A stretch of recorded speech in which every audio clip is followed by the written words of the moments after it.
Hey, this is Josh of the Fun Times Guide, and I want to address some very common questions people have about era coins or variety coins.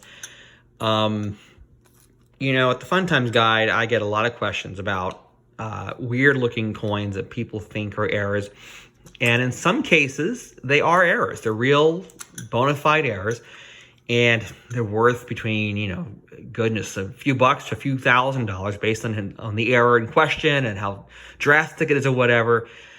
And I would say most cases, the coins people ask me about are not errors, but rather they are either damaged coins or altered coins or novelty coins. So I'm going to look at with you here a few of the coins or types of coins that people ask me about most commonly.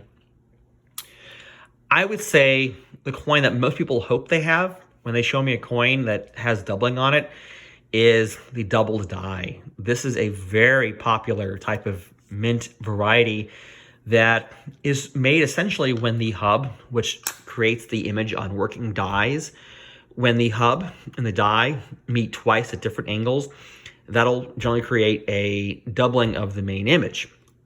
Normally, the doubling is not that extreme, and it's seen on just one side of the coin. In this case here, I've got 1972 double die obverse Lincoln cent, and the doubling is actually, for double die, pretty prominent. You can see it with the naked eye. Maybe you can see it here in this video. The doubling is in the date. It's seen in the inscriptions Liberty and In God We Trust to some degree. A piece like this is worth a couple $100 or more, as are many other very popular double dies. The thing about double dies is that, well, all bona fide double dies are varieties. The ones that are worth a lot of money, the ones you can see with your naked eye and are very popularly collected double dies. I mean, a double die that shows a very minor little variation that you have to see under 5 or 10x magnification and is not well documented, yes, it's worth keeping, but it's not going to be a valuable error.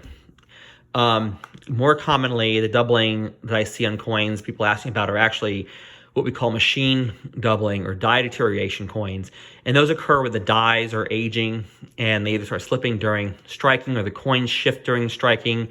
And thus the doubling is caused not by a double die, but rather by a little shift in the coin as it's being struck, or because the dies are starting to wear down and showing some anomalies.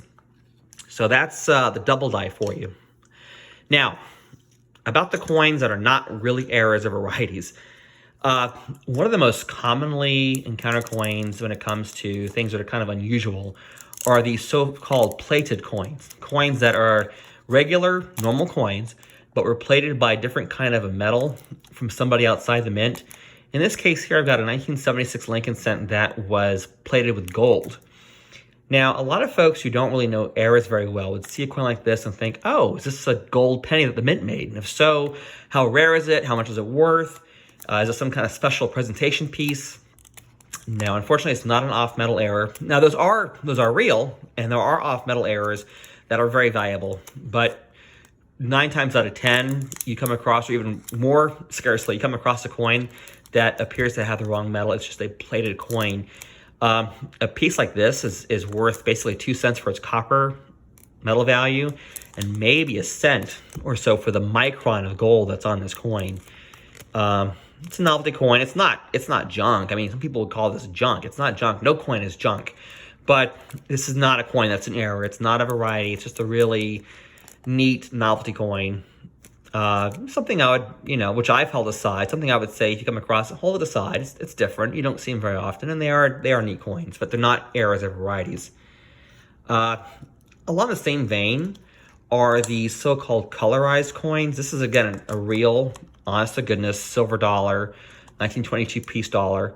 What you see on it, though, is a bunch of paint. It's a coin that was artistically, we'll say, colorized by a private company or private individual who decided to use this coin as his or her canvas for painting this neat image of an American flag with Miss Liberty before the coin on the obverse, on the reverse. As per the usual piece dollar specifications, the American eagle proudly standing upon a rock looking into a sunrise. Again, this is a regular coin, but the painting on it, the colorization, is not mint made. It's private, and These pieces are basically worth their metal content. Right now, this piece dollar is worth about 15 bucks for its silver content. You might get somebody who likes these coins, pay extra buck or two for it. But they're not valuable coins for those parts. They're not errors, they're not varieties, they're not rare offerings by the mint. These are private mint alterations, often classified in the body of novelty coins. Here's some more exonumia for you. These are micro and macro, we'll say, tokens or metals. We'll start with the micro. This is actually a pretty neat little set I came across many years ago, my coin dealer. These are miniature replicas of a buffalo nickel, rather clockwise from the top, from the new position, a buffalo nickel, an Eisenhower dollar, a Washington quarter, a Lincoln cent, a Mercury dime, and Kennedy half dollar. I don't know why these coins are made, but I would suggest they're probably made either for like a doll playhouse set or some other kind of novelty purpose. They're not rare, not really, scarce per se. They are collectible. These are actually, I've seen these in many collections because again, they're pretty neat pieces. They're worth, as you see here, a few bucks. Not errors or not varieties, but they're just pretty neat novelty coins. On the other side of the size spectrum we have for these two 3-inch mantle pieces, as I call them. They're on my mantle in my home. This is an 1877 cent replica. The 1877 cent's a very rare key coin in the Indian Head series. I bought this for $2 at a gift shop in Florida. And you know what? It's not an error. It's not a variety. It's not even a real coin. But it's actually a pretty neat piece to have in my home and to show off. So I bought it and I keep it. Similar vein, we got this 1909 VDB Lincoln cent.